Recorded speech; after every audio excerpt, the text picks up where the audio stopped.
10 برسوں سے مفت سروس فراہم کرنے کے بعد یوٹیوب اب پہلی مرتبہ ایسا مواد متعارف کرا رہا ہے جس کے لیے رقم ادا کرنی ہوگی۔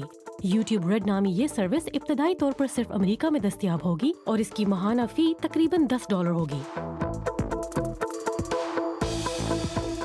تاہم بعض ماہرین کا کہنا ہے کہ یوٹیوب تک مفت رسائی کے عادی لاکھوں شائقین کو قیمت ادا کرنے کے لیے راضی کرنا مشکل کام ہوگا۔ اب سنیے ایک خبر جو بز پیدا کر سکتی ہے۔ ہارورڈ یونیورسٹی میں ریسرچرز نے مکھی کے رویے سے متاثر ہو کر ایک چھوٹا روبوٹ بنایا ہے۔ اڑنے کے علاوہ یہ روبوٹ تیرنے کی صلاحیت بھی رکھتا ہے۔ یہ اصل مکھی کے مقابلے میں تو قدرے بڑا ہے، لیکن امید کی جا رہی ہے کہ یہ بالآخر جنگلوں میں کیڑوں کو پودوں میں پولینیشن کرنے میں مدد کر سکے گا اور شاید یہ ڈرون نگرانی کے لیے بھی استعمال ہو سکے۔ اور نگرانی کی بات ہو رہی ہے تو ایک نظر امریکہ پر، جہاں وزیر ٹرانسپورٹ اینتھنی فاکس کہتے ہیں کہ ڈرون اور ان کے صارفین کے بارے میں ایک قومی رجسٹر قائم کرنے کی فوری ضرورت ہے۔ اس مقصد کے لیے ایک ٹاسک فورس قائم کیا گیا ہے۔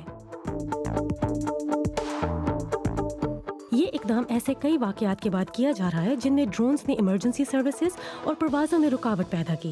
تاہم ڈرون سے متعلق قوانین کے نفاذ کے مخالفین اس طرح کے ڈیٹا بیس کی افادیت سے متعلق سوالات اٹھا رہے ہیں۔ اور آخر میں یہ کہ انہیں 4 دن لگے اور 3000 کلومیٹر کا فاصلہ طے کرنا پڑا، لیکن ہالینڈ کی ڈیلفٹ یونیورسٹی کی ایک ٹیم نے آسٹریلیا میں سولر کار ریس جیت لی ہے۔ ہر 2 برس بعد ہونے والی اس ریس میں دنیا بھر سے مختلف یونیورسٹیوں اور اسکولوں سے تقریباً 50 ٹیمیں حصہ لیتی ہیں۔